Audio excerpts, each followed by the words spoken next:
Paak. Isang malakas na sampal ang dumapo sa mukha ng kabit ng asawa ko at ang sumampal sa kanya. Walang iba kundi ang sarili niyang hipag na kumampi sa kanya noong una. Sa mismong airport, nag-aaway-away at nagkakasabunutan ang pamilyang nagpalaya sa akin nang walang dala. Paano humantong sa ganitong kahiyahiyang iskandalo ang pinagmamalaki nilang grand wedding sa abroad? Pakinggan niyo ang buong kwento ko. Nakayuko ako para palitan ang tubig sa plorera sa may pasilyo nang biglang bumilis ang tunog ng mga gulong ng maleta na parang yelong bumabagsak sa marmol na sahig. Pag-angat ko ng tingin, nakatayo na sa pintuan ang asawa kong si Anton, hawak ang pinakamalaking itim na maleta. Nakasunod sa kanya ang aking mga biyenan, ang hipag kong si Didi.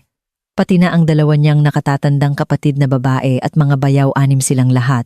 Bakas sa mukha ng bawat isa, ang hindi maitagong pananabik, tila dadalo sa isang napakahalagang piging. Nabitawan ko ang hawak kong pandilig at tumapon ang tubig sa cream na alpombra. Lumikha ng isang madilim na mantsa. Ano pang tinutunganga mo riyan? Nakasukbit sa braso ng biyenan ko ang isang limited edition na bag. Ni hindi man lang tinapunan ng tingin ang basang sahig sa paanan ko. Kuhanin mo na ang mga jacket natin sa walk-in closet. Malamig sa ibang bansa, baka sipunin kami. Tatayo pa lang sana ako at hindi pa nakakahakbang nang biglang may mabilis na mga yabag sa likuran ko. Tumakbo papalapit sa akin si Didi, suot ang kanyang 4 na pulgadang takong at huminto sa mismong harapan ko. Akala ko ay hihingi siya ng tulong sa pagdadala ng gamit kaya umatras ako ng kaunti. Ngunit sa sumunod na segundo, isang malakas na puwersa ang naramdaman ko sa aking ibabang likuran. Napakalakas at napakabilis ng sipang iyon. Nawalan ako ng balanse, sumubsob paharap at bumagsak ang tuhod ko sa bakal na upuan sa pasilyo. Sa sobrang sakit, napakuyom ako ng kamao at halos tumulo ang luha ko. Nabasag ang pandilig na gawa sa salamin at tumalsik ang mga piraso nito sa aking bukong-bukong, lumikha ng isang manipis na hiwa na naglabas ng dugo. Bakit ka ba nakaharang? Nakataas ang noo ni Didi habang nakatingin sa akin mula sa itaas. May mapang-asar na ngiti sa labi. Makikipaghiwalay na sa'yo si Kuya Anton. Bakit nagmamatigas ka pa rito sa bahay? Kotse, bahay, ipon-iwan mo lahat. Lalayas ka ng walang dala. Nakadapa ako sa sahig. Kitang-kita ko ang makintab na disenyo ng kanyang sapatos, pati na ang walang pakialam na ekspresyon ng aking mga biyenan at ni Anton. Tumikhim ang biyenan kong lalaki. Malamig ang tono. Tama si Didi. Dahil nakahanap na si Anton ng mas nararapat para sa kanya, huwag mo na siyang guluhin. Sa mga lumipas na taon, hindi kami nagkulang sa'yo. Maghiwalay na lang tayo ng maayos. Nakatayo si Anton sa unahan. Umiiwas ng tingin at hindi makaharap sa akin. Mahina siyang nagsalita. Tunay kaming nagmamahalan. Palayain mo na lang kami. Palayain? Para bang may narinig na nakakatawa si Didi. Yumuko siya at tinusok ng dulo ng sapatos niya ang braso ko. Hindi mo ba tinitingnan ang sarili mo sa salamin? Isang losyang na walang ginawa, kundi mag-alaga ng halaman sa bahay. Paano ka babagay sa kuya ko? Para sabihin ko sa'yo, ang papasok na manugang sa pamilyang ito ay isang totoong bilyonaryang heredera. Ang baryang nalalaglag mula sa mga daliri niya ay sapat na para bumuhay sa'yo panghabang buhay. Matining ang boses niya, puno ng pandidiri. Kung may hiya ka pa, lumayas ka na. Dahil pagbalik namin, hindi lang sipa ang aabutin mo. Sinubukan kong bumangon, ngunit nanunuot ang sakit sa aking tuhod. Paangat pa lang ang itaas na bahagi ng katawan ko nang mainis na itulak ako ng pangalawang kapatid na babae ni Anton. Huwag kang ngang humarang dito. Mahuhuli na kami sa flight namin. Napakalakas ng tulak niya, kaya muli akong bumagsak sa sahig. Tumama ang noo ko sa gilid ng upuan at nakaramdam ako ng pagkahilo. Paska. Para bang walang nakita ang mga biyenan ko. Dumiretso sila sa closet para kunin ang mga jacket. Ang dalawang bayaw ko naman ay tumulong sa pagbitbit ng mga natitirang maleta. Walang ni isang lumingon sa akin. Bago umalis, sinipa pa muli ni Didi ang binti ko at malamig na ngumisi. Tandaan mo, simula ngayon, wala ka ng kinalaman sa bahay na to. Pagbalik namin kasama ang bago naming hipag, siguraduhin mong naglaho ka na parang bula. Pagkatapos magsalita, tumalikod siya para humabol sa mga nauna. Nagtatawanan silang lumabas sa pinto ng aming subdivision. Naiwan ako sa pasilyo kasama ang mga basag na salamin at ang mantsa sa alpombra. Sumara ang pinto ng napakalakas na naging dahilan para umuga ang mga picture frame sa pader. Dahan-dahan akong tumayo gamit ang upuan. Hapdi at kirot ang naramdaman ko sa aking tuhod at noo. Ang hiwa sa aking bukong-bukong ay patuloy sa pagdurugo. Tiningnan ko ang mga damit kong puno ng alikabok at ang magulong bakas ng mga sapatos na iniwan nila. Hindi ako gumalaw. Tahimik lang akong nakatayo. Sa labas, narinig ko ang pag-andar ng mga sasakyan na unti-unting lumalayo hanggang sa tuluyang mawala sa dulo ng kalsada. Biglang naging napakatahimik ng bahay. Tanging ang paghinga ko lang at ang kaluskos ng mga dahon sa labas ang naririnig. Naglakad ako papunta sa salamin sa pasilyo. Tiningnan ko ang aking sarili, magulo ang buhok, maga ang noo, butas ang pantalon sa bahagi ng tuhod kung saan tumatagos ang dugo. Ngunit, kakaiba ang katinuan sa aking mga mata.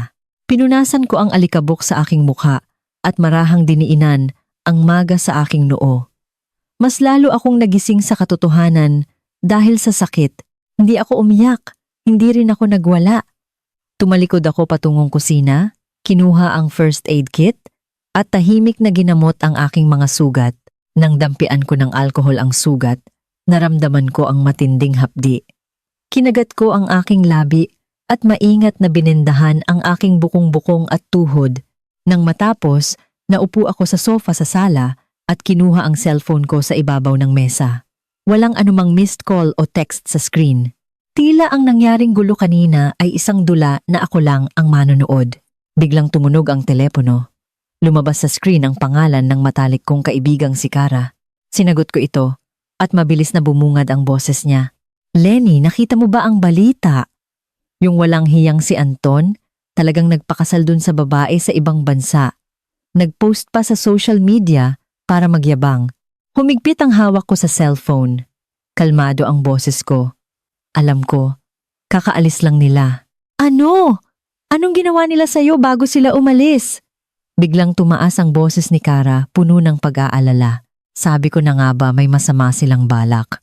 Walang utang na loob, yang si Anton. Kung hindi dahil sa'yo, wala siya kung nasaan siya ngayon. Pati yang hipag mo, na matagal nang mainit ang dugo sa'yo. Sumusobra na sila. Sumandal ako sa sofa at tiningnan ang magarang chandelier sa kisame. Wala naman. Sinabihan lang nila akong umalis ng bahay nang walang dalang kahit ano. Umalis nang walang dala? Nanaginip ba sila? Galit na galit si Kara. Lenny, huwag kang mag-alala. Isa akong abogado. Tuturuan ko ng leksyon ng lalaking, yan na ng babae na nga. Gusto pang nakawin ang mga naipundar mo. Maghintay ka. Pupunta ako dyan ngayon din para magplano tayo. Sige, tugon ko at ibinaba ang tawag. Tumayo ako at naglakad papunta sa aking opisina sa bahay. Binuksan ko ang pinakababang drawer ng aking desk at kinuha ang isang itim na folder. Kinuha ko ito at binuklat ang unang pahina. Naroon ang mga bank statements ni Anton sa nakalipas na mga taon, patunay ng mga ari-arian, at mga screenshots ng pag-uusap nila ng babaeng iyon. Sa totoo lang, kalahating taon na ang nakalipas nang mapansin ko ang pagbabago kay Anton. Madalas siyang ginagabi ng uwi, hindi mabitawan ang cellphone, at minsan ay may amoy ng pabango na hindi sa akin. Hindi ako gumawa ng eksena. Lihim akong kumontrata ng isang private investigator para mangalap ng ebidensya ng kanyang pagtataksil at pinasuri ko sa aking finance director ang pagdaloy ng pera sa kumpanya. Alam kong ambisyoso si Anton. Hindi siya makapapayag na manatili sa anino ko at mas lalo siyang nag-iinteres sa kumpanya at yaman na naipundar ko bago pa kami ikasal. Hindi ko lang inasahan na aabot siya sa ganito. Dadalhin ang buong pamilya sa ibang bansa para ipagdiwang ang kasal nila ng kabit niya at hahayaan pang saktan ako ng kapatid niya. Ibinaba ko ang folder sa desk at tinawagan ng private investigator. Kuya Ben, pakisama na ang lahat ng ebidensya ng paglilipat ng pera ni Anton at isend mo sa akin sa lalong madaling panahon. At saka, alamin mo ang tunay na pagkatao ng babaeng yon. Gusto kong malaman lahat ng baho niya. Sumagot si Kuya Ben sa kabilang linya. Makakaasa ka, Ma'am Lenny. Kumpleto na ang mga ebidensya. Inaalam ko na rin ang background ng babae. Malapit na akong may makuha. Pagkababa ko ng telepono, nag-pop up ang isang balita sa screen. Headline, Batang negosyanteng si Anton at misteryosang heredera ikinasal sa ibang bansa, sinaksihan ng pamilya. Sa litrato, nakayakap si Anton sa isang babaeng nagngangalang Bella. Suot nila ang puting damit kasal habang nakatayo sa labas ng simbahan. Nasa gilid nila ang aking mga biyenan, tuwang-tuwa at halos mapunit ang bibig sa ngiti. Nakakawit ang braso ni Didi kay Bella, hindi maitago ang kayabangan sa mukha. Sa caption, papasok sa international market ang mga bagong kasal, suportado ng bilyong puhunan. Nag-scroll ako at binuksan ang comment section. Maraming walang alam na netizens ang nagko-congratulate at may mga naiinggit pa kay Anton dahil nakabingwit daw ng heredera. Napangisi ako at isinara ang balita. Ibababa ko na sana ang cellphone nang mag-vibrate ito. Isang mensahe mula kay Kuya Ben na may naka-attach na encrypted file. Pagkabukas ko ng file, tumambad ang bank statements ni Anton sa nakalipas na 6 na buwan. May 3 malalaking transaksyon na inilipat sa 3 magkakaibang bank account sa ibang bansa. Ang mga petsa ng pag-transfer ay tumutugma sa mga panahong sinabi niyang may business trip siya. Ang mas masakit sa mata, mayroong 500,000 pesos na inilipat sa personal account ni Bella. Ang nakasulat sa remarks, paunang bayad sa dote. Ni-screenshot ko ito at akmang isesend kay Kara nang pumasok ang video call niya. Sa screen, suot ni Kara ang kanyang damit pang abogado, kasama ang kanyang team at maraming dokumento sa mesa. Lenny, chinek ko na ang pampublikong record ni Bella. Ipinagmamalaki niyang anak siya ng nagmamay-ari ng isang malaking korporasyon. Pero ang totoo, walang direct family member na nagngangalang Bella sa kumpanyang iyon. Pinakuha ko na sa assistant ko ang mga business registry nila para makasigurado. Tumayo ako at naglakad papunta sa floor-to-ceiling glass window sa sala nakatingin sa labas ng subdivision. Kakasend lang sa akin ni Kuya Ben ng bank records ni Anton. Naglipat siya ng 8 milyong pesos pa abroad sa 3 transaksyon at may 500,000 pesos na ipinadala kay Bella. Nakalagay pa na dote daw. Bukod pa roon, naalala ko 3 buwan na ang nakakaraan. Humiram siya ng 2 milyong pesos mula sa kumpanya ko para raw sa paikot na puhunan. Sabi niya may kausap daw siyang foreign partner. Ngayon mukhang napunta lang sa sarili niyang bulsa ang pera. 2 milyon? Napakunot ang noo ni Kara. Pera mo yun bago pa kayo kinasal. Wala siyang karapatang galawin yun nang walang paalam. Lenny, ipadala mo sa akin ngayon din ang financial reports ng kumpanya mo. Lalo na yung cash flow ng nakaraang taon.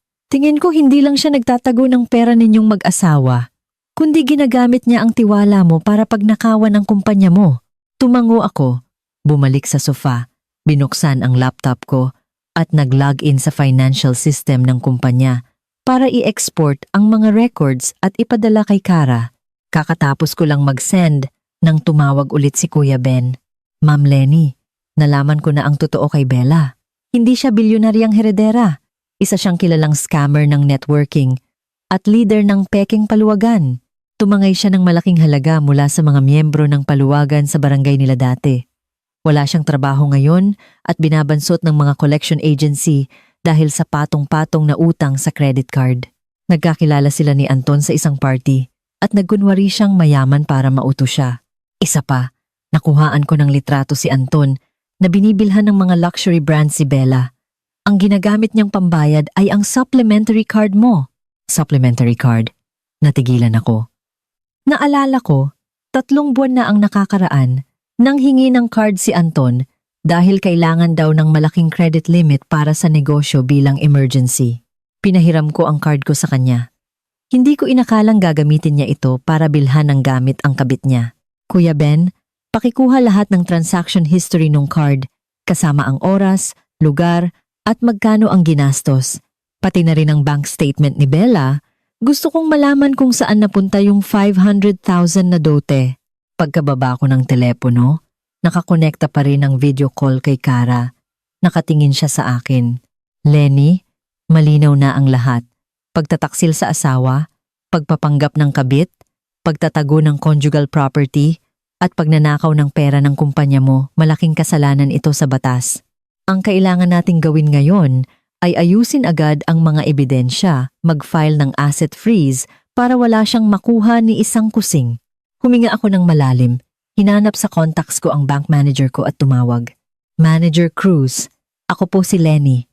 Paki-freeze ng supplementary card sa ilalim ng pangalan ko at yung joint account namin ni Anton, i-hold nyo pansamantala ang lahat ng withdrawals maliban kung may nakasulat na pahintulot mula sa akin. Mabilis na sumagot si Manager Cruz. Sige po, Ma'am Lenny. Gagawin ko na po ngayon. Aabisuhan ko po kayo kapag na-freeze na. Pagkatapos sa bangko, tinawagan ko naman ang finance director ng kumpanya ko na si Mang Ray. Mang Ray, simulan niyo ang internal audit ngayon din. I-check niyo lahat ng perang inilabas gamit ang pangalan ni Anton sa nakalipas na taon, lalo na yung 2 milyong pesos nitong mga nakaraang buwan at yung malalaking transaksyon kamakailan. Siguraduhin niyong malaman kung saan napunta ang pera. Kapag may problema, i-report niyo sa akin agad. Matagal ko nang tauhan si Mang Ray mula pa noong nag-uumpisa ako. Maaasahan siya sa trabaho kaya mabilis siyang sumang-ayon. Makakaasa po kayo, Ma'am Lenny. Bubuo ako ng team para sa audit, bibigyan ko po kayo ng inisyal na report bago maggabi. Pagkatapos ng lahat ng ito, sumandal ako sa sofa at tiningnan ang paligid ng sala na pamilyar sa akin. Ang bahay na ito ay binili ko bago pa kami ikasal at ako mismo ang nagdisenyo ng lahat. Bawat muebles, bawat painting, ako ang pumili. Noong bagong kasal kami, niyakap ako ni Anton at sinabing poprotektahan niya ako at ang pamilyang ito habang buhay. Ngayon, naiisip ko na puro lang pala kasinungalingan ng mga iyon. Biglang may pumasok na notification sa laptop. Isang email mula kay Mang Ray. Naka-attach ang inisyal na resulta ng audit. Binuksan ko ito at malinaw na nakasaad doon. Ang 2 milyong hiniram ni Anton gamit ang pangalan ng kumpanya ay hindi napunta sa anumang proyekto kundi inilipat sa personal account niya at kalaunan ay hinati sa 2 transaksyon papunta kay Bella. Bukod pa roon, ginamit niya ang kanyang posisyon para nakawin ang 3 milyong pesos na pondo ng kumpanya pambili ng luxury items ni Bella at pambayad sa kasal nila sa ibang bansa. Sobra na talaga. Napalo sa mesa si Cara nang makita ang report sa video. Lenny, wasak ang reputasyon nila sa mga ebidensyang ito. Bukas, pupunta tayo sa law firm. Aayusin natin lahat ng ebidensya. Sa makalawa, magfa-file tayo ng asset freeze at annulment o legal separation. Ipaparamdam ko sa kanya na ang panloloko at pagtataksil sa'yo ay may mabigat na kapalit. Tiningnan ko ang audit report sa screen at marahang tinapik ang daliri ko sa mesa. Cara, wag muna. Kalmado kong sagot. Hindi pa ngayon ang tamang oras. Hintayin nating umuwi sila. Hintayin nating isipin nilang panalo na sila. Doon natin sila pababagsakin ng tuluyan. At saka, hinahanap pa ni Kuya Ben yung 8 milyong pesos na nilipat ni Anton sa abroad. Pinakiusapan ko na siyang kontakin ang mga kakilala niya roon para i-freeze din ang mga account na yon. Tumango si Cara. Sige, ikaw ang masusunod. Nagpa-draft na rin ako sa assistant ko ng demanda para sa hiwalayan natin. I-check na lang natin bukas pag nagkita tayo. At yung mga perang ninakaw sa kumpanya mo, babawiin natin hanggang sa huling sentimo. Pera mo yan at pinaghirapan ng mga empleyado mo. Sige, sagot ko. At ibinaba ang video call. Tahimik sa sala, tanging ang tunog ng orasan ang naririnig. Tumayo ako at nagpunta sa opisina. Binuksan ko ang drawer at nakita ang picture naming mag-asawa. Nakangiti kami rito. Dati, mukha siyang seryoso at mapagkakatiwalaan. Pero ngayon, nagbago na ang lahat. Kinuha ko ang litrato, pinunasan ng dahan-dahan, at ibinaon sa pinakasulok ng drawer. Ang mga bagay na nasira, na ay hindi na dapat pang panghinayangan. Bumalik ako sa sala, kinuha ang cellphone, at nag-text kay Kuya Ben. Pakibantayan ng maigi ang kilos ni na Anton at Bella sa ibang bansa. Lalo na yung mga ginagastos nila at kung sino kinakausap nila. I-update mo ako agad kapag may kakaiba. Kinabukasan, eksaktong 10:00 ng umaga, nasa law firm na ako ni Cara sa sentro ng syudad. Naghihintay na si Cara, kasama ang 3 senior lawyers sa conference room. Nakalatag sa mahabang mesa ang mga dokumento, kopya ng ebidensya, at mga laptop. Sa projector screen, nakaloop ang mga litrato ng kasal nina Anton at Bella, pati na ang mga screenshot ng bank transfers nila. Lenny, maupo ka. Tumayo si Kara at inabutan ako ng maligamgam na tubig. Buong gabi naming inaral ang mga ebidensya at may nakita kaming dalawang malaking issue. Kinlik niya ang mouse at lumabas sa screen ang isang bank transfer record. Una, sa 8 milyong pesos na inilipat ni Anton abroad, 3 milyon doon ay galing sa corporate account ng kumpanya mo bago kayo kinasal. Nilabas niya ito bilang partnership funds, pero walang totoong kontrata ang kumpanya mo sa padadalhan nito. Tiningnan ko ang pamilyar na account number sa dokumento. Naalala ko 3 buwan na ang nakakaraan. Nagbigay si Anton ng peking kontrata para pirmahan ko. Dahil masyado akong abala sa bagong proyekto, mabilisan ko lang itong tiningnan at pinirmahan agad. Kasalanan ko rin dahil nagtiwala ako. Huwag mong sisihin ang sarili mo, matagal na siyang may masamang balak pag-alo ni Kara. Pangalawa, nalaman naming hindi lang basta ordinaryong scammer si Bella. 3 taon na ang nakakaraan. Nasentensyahan siya ng probation dahil sa networking scam at paluwagan. Ang biktima, ang mismong ex-boyfriend niya noon, tinangayan niya ng 500,000 pesos na dote at tumakas. Binuksan ni Kara ang isang folder kung saan nakalagay ang criminal record at release papers ni Bella. Isang abogado na in charge sa financial evidence ang umayos ng salamin at nagsalita. Ma'am Lenny, nalaman din namin na sa nakaraang taon, ginamit ni Anton ang pangalan mo para mangutang sa 3 online lending apps at loan sharks nang aabot sa 2 milyong pesos. Lahat ng pera napunta sa account ni Bella. Peke ang pirma sa loan contract. Ipinasuri na namin ito sa handwriting expert at lalabas ang resulta sa susunod na linggo. Gumamit ng peking pirma para umutang? Napakunot ang noo ko at mas lalong nag-init ang dugo ko. Hindi ako kailanman umutang sa mga loan apps. Ang kapal ng mukha ni Anton na gamitin ang pangalan ko para umutang sa mga high-interest loan sharks. Hindi na lang ito basta pagtataksil. Krimen na ito. Tumango si Kara. Ito ang gagamitin nating alas. Dahil peke ang pirma at hindi naman ginamit sa pamilya ang pera, wala kang pananagutan sa utang na ito. Sa halip, maaari nating kasuhan si Anton at ang mga lending company ng identity theft at fraud. At saka, dagdag niya, nakausap namin ang mga dati niyang na-scam sa paluwagan. Willing silang tumestigo sa korte para patunayang gawain talaga ni Bella ang manloko ng pera. Biglang nag-vibrate ang cellphone ko. Mensahe mula kay Kuya Ben na may kalakip na video file. Pag-play ko ng video, makikita sina Anton at Bella sa isang marangyang kasino sa ibang bansa. Nagpapakasaya si Anton sa pagsusugal, habang si Bella ay namimili ng mga alahas sa luxury counter sa gilid. Samantala, ang mga biyenan ko at si Didi ay nakaupo sa isang mahabang upuan sa sulok ng kasino. Mukhang mga basahan sa sobrang haggard. Nagrereklamo pa si Didi sa cellphone. Tila nagmamaktol sa kung gaano sila binabalewala ni Bella. Tingnan mo to, inabot ko ang cellphone kay Kara. Nagpapakasaya sila sa abroad, pero yung pamilya niya parang mga inabandon ng aso. Hindi sila pinapansin ni Bella. Ang tinatawag nilang bilyonaryang heredera, ginagamit lang pala ang pera ni Anton para sa sariling luho. Pagkatapos mapanood ni Kara, napangisi siya. Sakto, magagamit natin tong ebidensya na walang totoong pagmamahalan sa kanila, kundi pera lang ang habol ni Bella. Kasama ng past criminal records niya, sapat na ito para patunayang may mali siya ang ginawa niya. Isang abogado ang sumingit, Ma'am Lenny.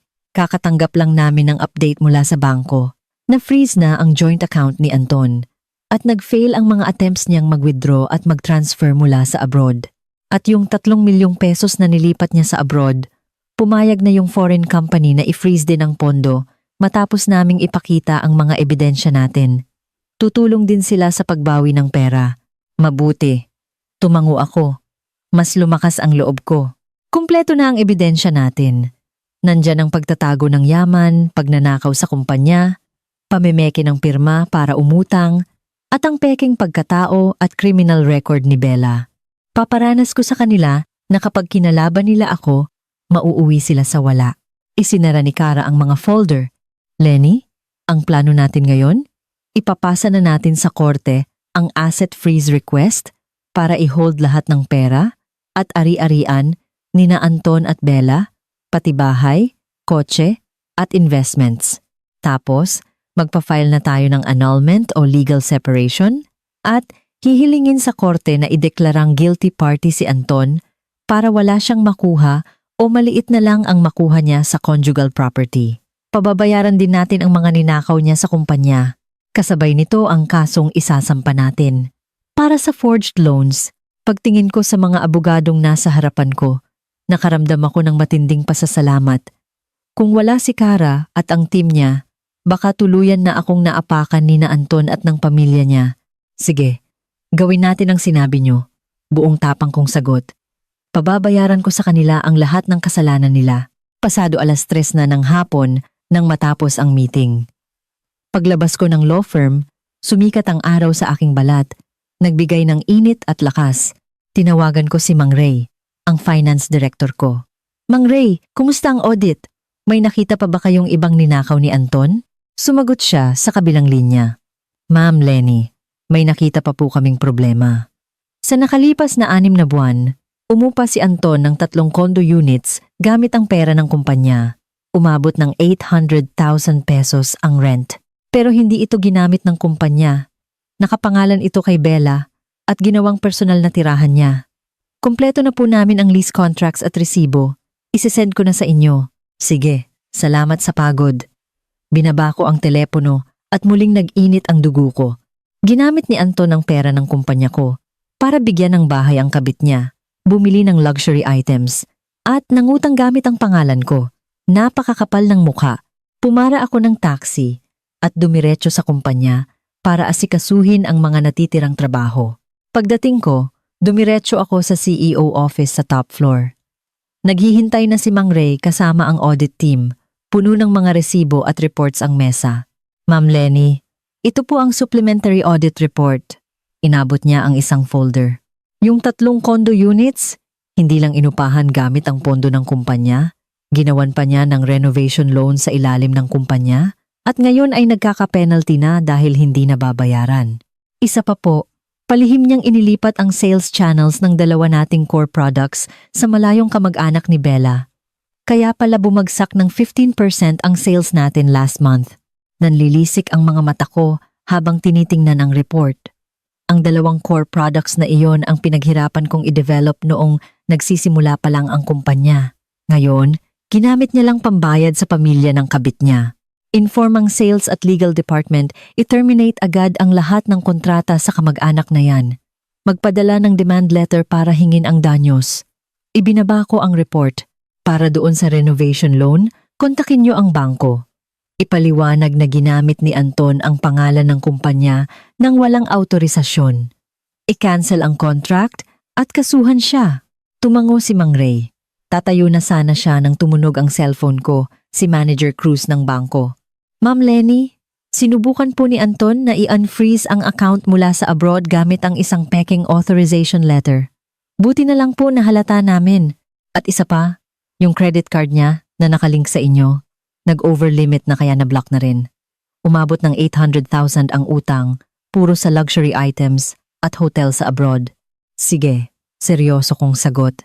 Pakibantayan po ng maigi ang account kapag may malaking withdrawal o attempt na i-unfreeze. Kailangan niyo muna ng written confirmation ko. Pagkababa ko ng telepono, tiningnan ko si Mang Ray.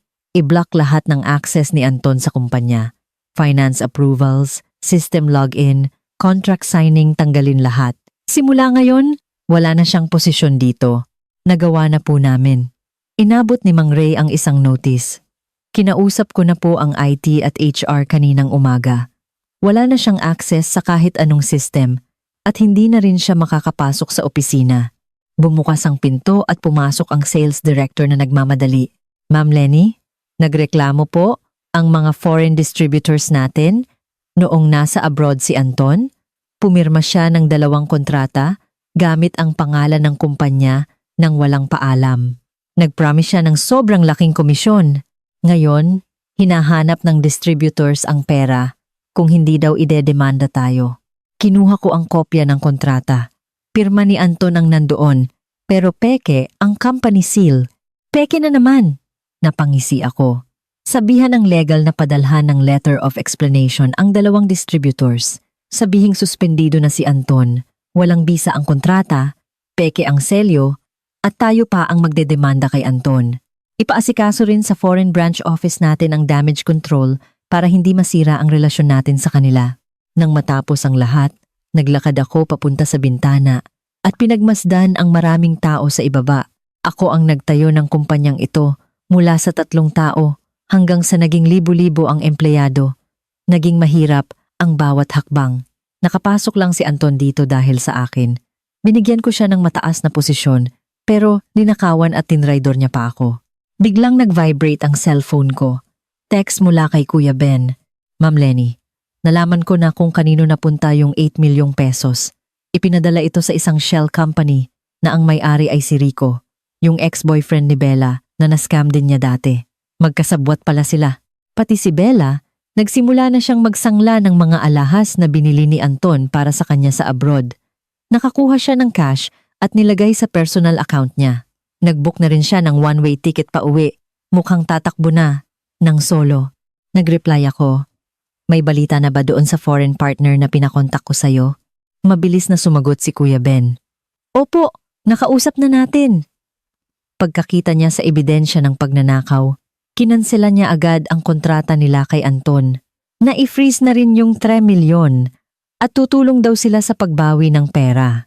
Mabuti, itinago ko ang cellphone at bumalik sa desk. Binuksan ko ang computer para gumawa ng internal memo. Kailangan malaman ng buong kumpanya ang totoo para mapanatag ang lahat at makita nila ang tunay na kulay ni Anton. Pagkasend ng memo, sunod-sunod na pumasok ang mga mensahe mula sa mga empleyado ko. Puro suporta at pag-alo ang natanggap ko. May ilang matatagal ng empleyado ang nag-volunteer pang magbigay ng ebidensya ng mga katiwalian ni Anton sa opisina. Nakataba ng puso. Kahit papaano, buo pa rin ang kumpanya at nandyan ang tiwala nila sa akin. 5:00 ng hapon, nag-message si Kara. Naipasa na ang asset freeze request sa korte at inaasikaso na nila ang pag-freeze sa lahat ng bank accounts at properties ni na Anton at Bella. Lenny, umaayon lahat sa plano, sabi sa text ni Kara. Hihintayin na lang natin silang umuwi at doon natin ibabagsak ang bomba. Sige, handa na rin ako dito. Unti-unti na nating nababawi ang nalugi sa kumpanya at mas tumitibay ang ebidensya, reply ko.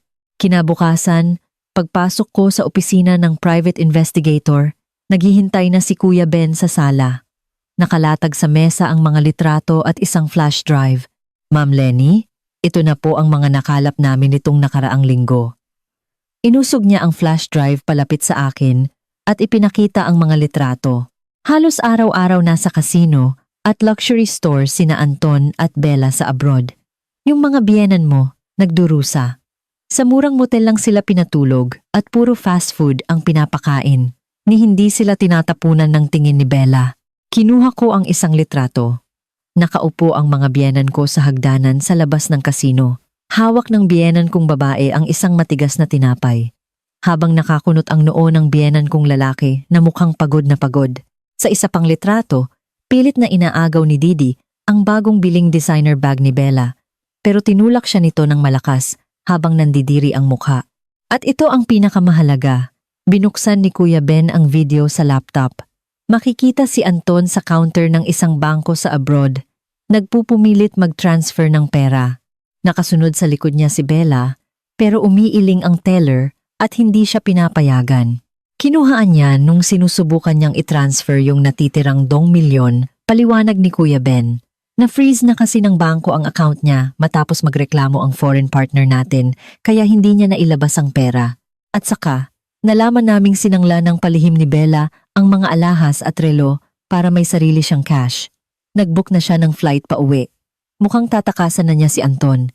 Tinitigan ko sa video ang natatarantang mukha ni Anton at napangisi ako. Hindi siya makakatakas. Seryoso kong sabi. May iba pa ba? Tumango si Kuya Ben at binuksan ang isa pang folder. Ito po ang chat history nila Anton at Bella na nakuha namin sa lumang phone ni Bella. Plano pala talaga nila na pagkatapos magpakasal abroad, Ita-transfer nila lahat ng pera at iiwan sa ere ang mga biyenan mo. Sabi pa ni Bella. Pag nakuha niya na ang pera, hihiwalayan niya rin si Anton at magsesettle abroad. Ang nakasulat sa chat logs ay puro pang iinsulto. Sabi ni Bella, yung matandang hukluban na yon, buntot ng buntot sa akin para manghingi ng pera, nakakairita. Pag nakuha ko na ang pera, iiwan ko silang lahat sa abroad. Tanga rin si Anton. Akala niya mahal ko talaga siya. Kung hindi lang dahil sa pera ng asawa niya, hindi ko siya papatulan. Pagbasa ko nito, wala na akong naramdaman, kundi pandidiri. At saka, dagdag ni Kuya Ben. Nakausap namin ang biktima niya sa paluwagan dati. Parehong-pareho ang modus na ginawa kay Anton. Nagpapanggap na mayaman para makuha ang tiwala, tapos tatakbuhin ang pera. May video rin kami ni Bella at nung ex-boyfriend niya na si Rico. Nagkita sila sa coffee shop at nagplano kung paano hahatiin ang pera niyo. Si Rico ang may-ari nung Shell Company, kung saan pinadala yung 8 million. Kinuha ko ang flash drive at tumayo. Kuya Ben, salamat sa pagod mo. Napakahalaga nito. Bantayan mo pa rin si Bella. Baka mauna pa siyang umuwi. Pareho ba sila ng flight ni Anton? Opo, chinek ko na. Sabay sila ng flight pabalik. Sa makalawa ng umaga ang dating. Mula doon, dumiretso ako kay Kara sa law firm para iabot ang flash drive.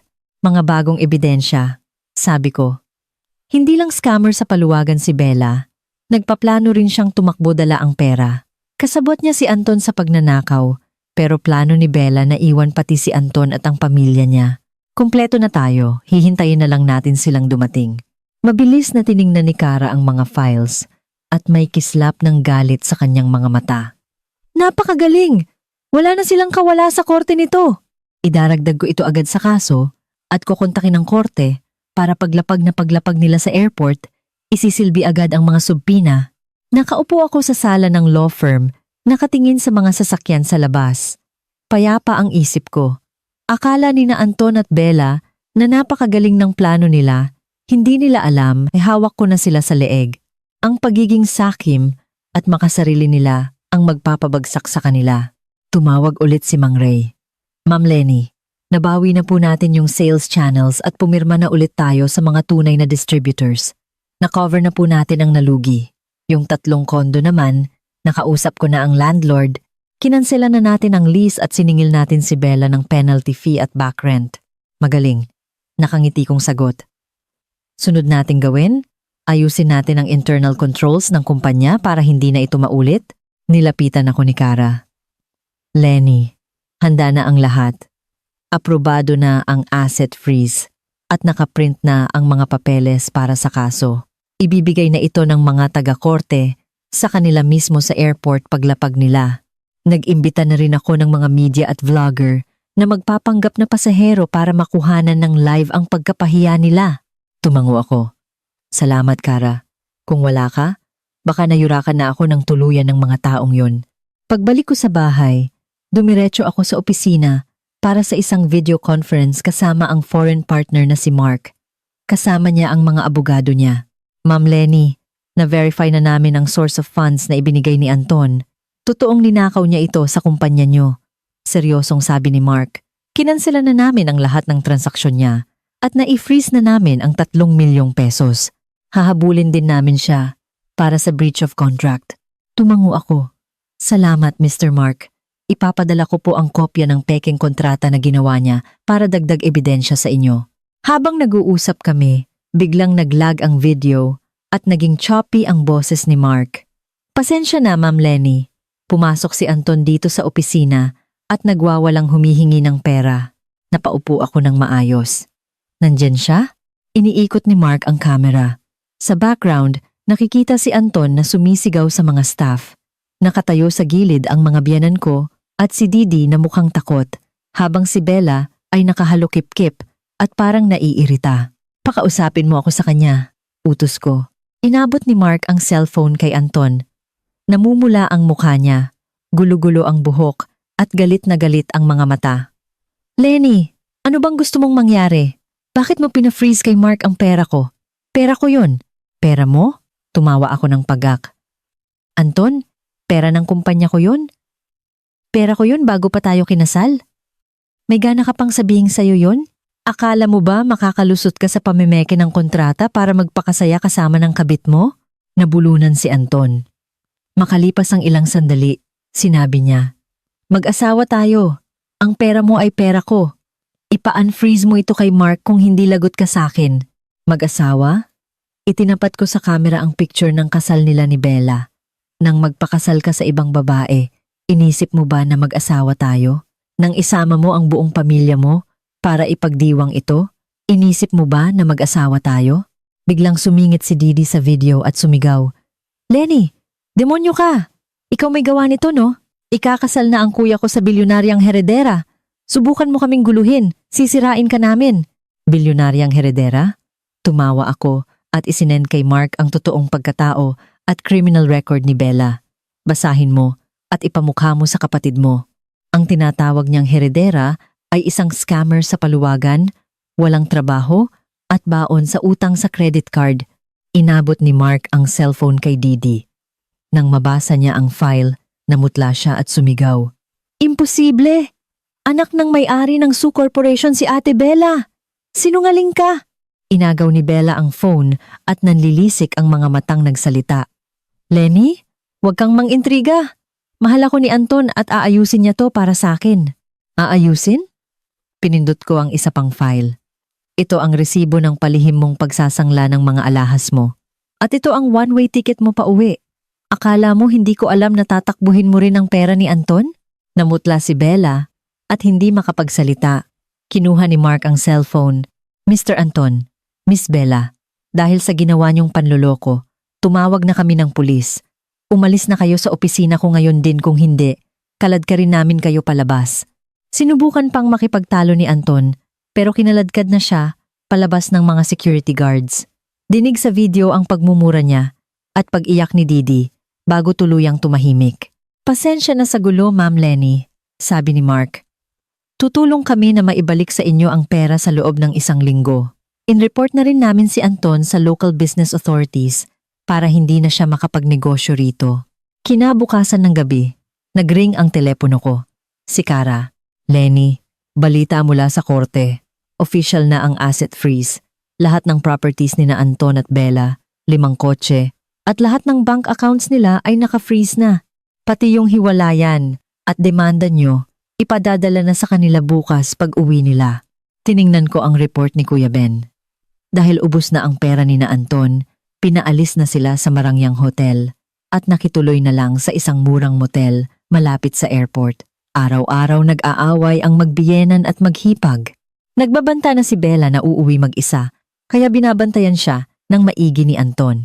Economy class na lang ang nabili nilang ticket pa uwi. "Lenny," message pa ni Cara.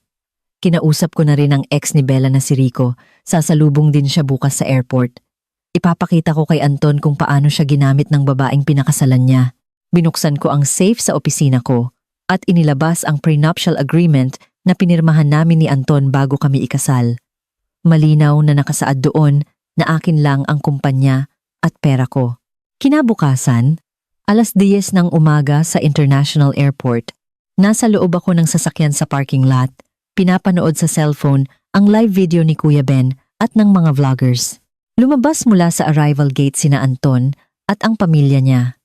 Tulak-tulak ang mga luma nilang maleta at mukhang mga tuyong isda sa sobrang haggard. Suot ni Bella ang kanyang lukot na mamahaling damit habang nandidiring naglalakad palayo sa biyenan niya. Ang mga biyenan ko ay kuba na sa kabibitbit ng mga bag at si Didi naman ay bali na ang takong ng sapatos at paika-ikang naglalakad. Akala nila makakauwi sila ng payapa, pero hinarang sila ng 2 court personnel na nakauniporme. "Mr. Anton, Miss Bella, ito po ang notice galing sa korte para sa kasong annulment, fraud at asset freeze. Pakipirmahan po." Inabot ng staff ang dokumento. Namutla si Anton at tinabig ang papel.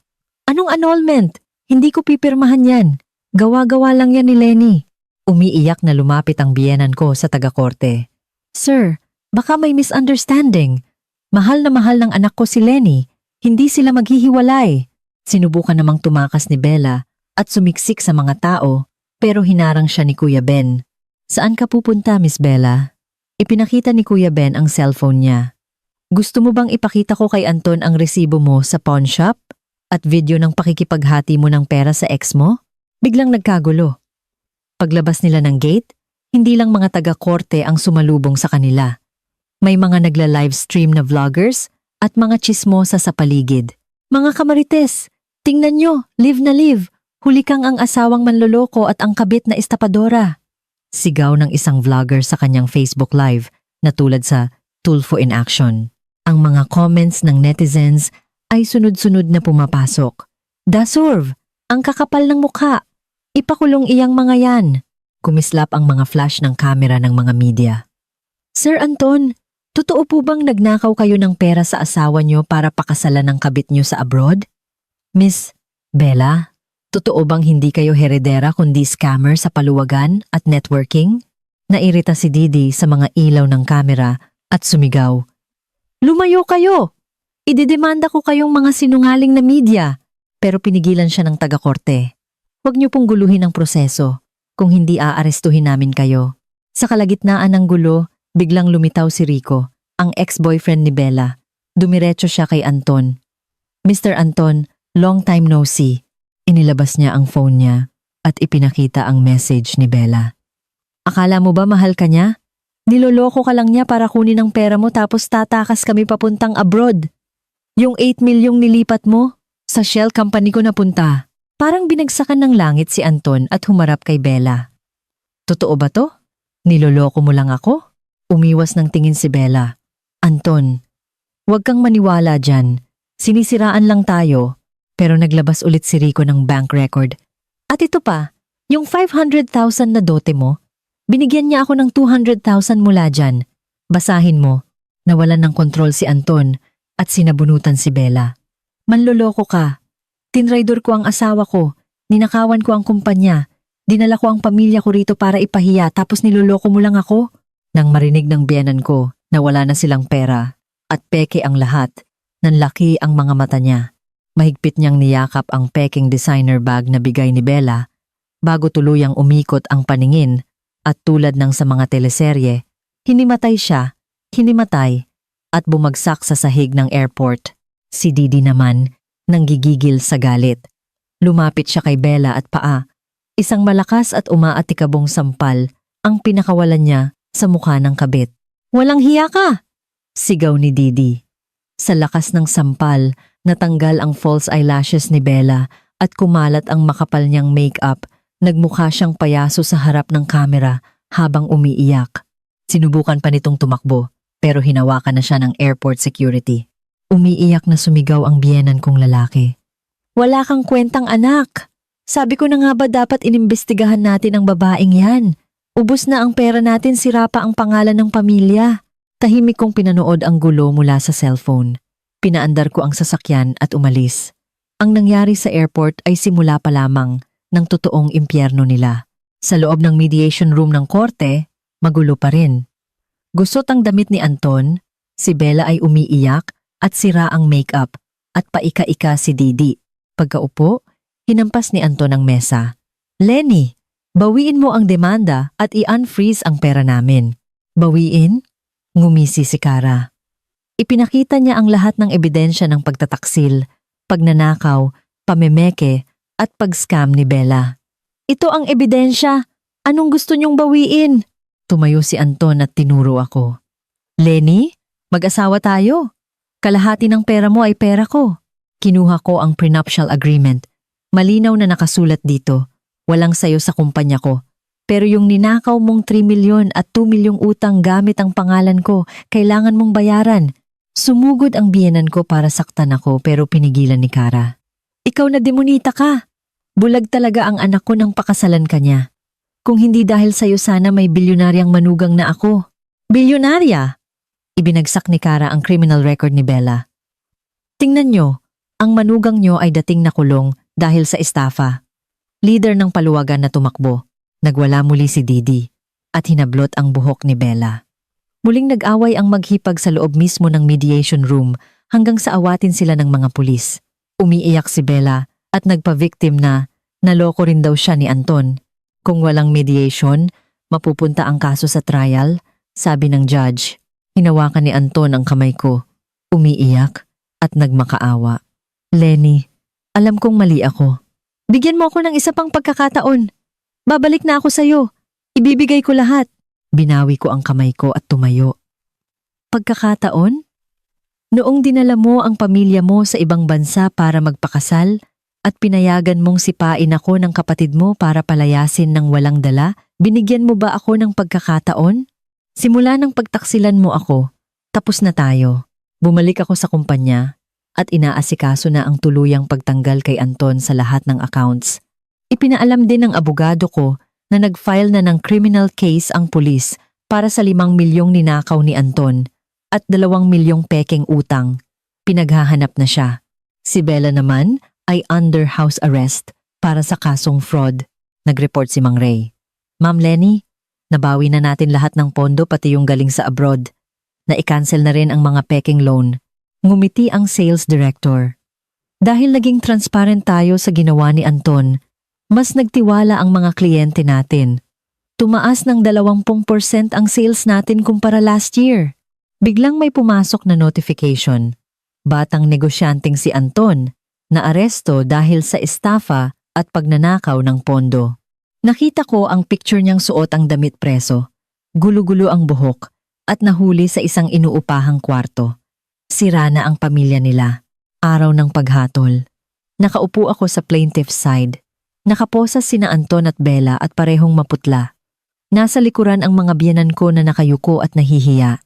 Binasa ng judge ang desisyon. Napatunayang nagkasala si Anton sa bigami, estafa at fraud dahil sa pamemeke at pagnanakaw ng 5 milyon mula sa kumpanya at 10 milyon mula sa loan apps. Si Bella ay napatunayang kasabwat sa fraud. Ang hatol ng korte. Una, annulled na ang kasal ni Lenny at Anton. Pangalawa, ibibigay lahat ng conjugal property kay Lenny bilang danyos. Ibabalik ni Anton ang 5 milyon. Pangatlo, makukulong si Anton ng 8 taon at magmumulta ng 500,000 pesos. Si Bella ay makukulong ng 5 taon at magmumulta ng 200,000 pesos. Bumagsak ang martilyo ng judge. Napaupo si Anton at napahagulgol. Hindi maaari. Si Bella ay nagwala ngunit pinigilan ng pulis. Ang pamilya ni Anton ay tahimik na lang umiiyak. Walang nagawa at tuluyang nawalan ng muka. Lumabas ako ng korte. Mainit ang sikat ng araw. Ito na ang huling kabanata ng labanang ito. Lenny, congrats. Malaya ka na. Nakangiting sabi ni Kara. Hindi ito paglaya. Sagot ko habang nakatingin sa labas. Ito ay muling pagkabuhay. Bumalik ako sa opisina, sinalubong ng palakpakan ng mga empleyado. Umupo ako sa desko at tinuloy ang trabaho. Mas malaki ang kikitain ng kumpanya at lalawak ang merkado namin sa ibang bansa. Nag-message si Kuya Ben, Lenny, umalis na sa inuupahan ang pamilya ni Anton. Nagtatago sa mga utang. Baon sila sa kahihiyan. Sige, hayaan mo na sila. Reply ko. Mula ngayon, burado na sila sa buhay ko at masusulat ko na ang pinakamagandang kwento ng buhay ko. Mga kaibigan, pagkatapos marinig ang kwento ni Lenny, hindi ba't nakakapagpabagabag ng damdamin? Nakakadurog ng puso. Kapag ang taong pinaglaanan mo ng buong tiwala at pagmamahal ay siya pang wawasak sa'yo. Minsan, sa sobrang pagmamahal natin, nakakalimutan nating protektahan ang ating sarili marahil. Iyon ang tanging pagkakamali ni Lenny sa simula. Naging bulag siya sa tiwala, pero ang pinakamagandang aral sa kwentong ito ay hindi ang paghihiganti, kundi ang muling pagbangon. Ipinapakita nito na kahit gaano tayo saktan o ipagtabuyan, palagi nating kayang bawiin ang ating dignidad at halaga bilang isang tao. Ang pagpapatawad ay hindi laging nangangahulugan ng pagtanggap muli sa nanakit sa atin. Minsan, ito ay ang pagpapalaya sa ating sarili para makapagsimula muli ng mas matatag at mas masaya. Kayo, mga kaibigan, may tanong ako. Kung kayo ang nasa posisyon ni Lenny, gagawin niyo rin ba ang ginawa niya para bawiin ang lahat ng kinuha sa inyo? O mas pipiliin niyong lumayo na lang ng tahimik para sa inyong peace of mind? I-share ang inyong mga naiisip sa comment section sa ibaba. Gusto kong mabasa ang mga kwento at opinyon ninyo. At kung naantig kayo sa kwentong ito, Huwag kalimutang i-like ang video at mag-subscribe sa aking channel para hindi ninyo palampasin ang mga susunod nating kwento. Maraming salamat sa inyong oras at palagi kayong mag-ingat.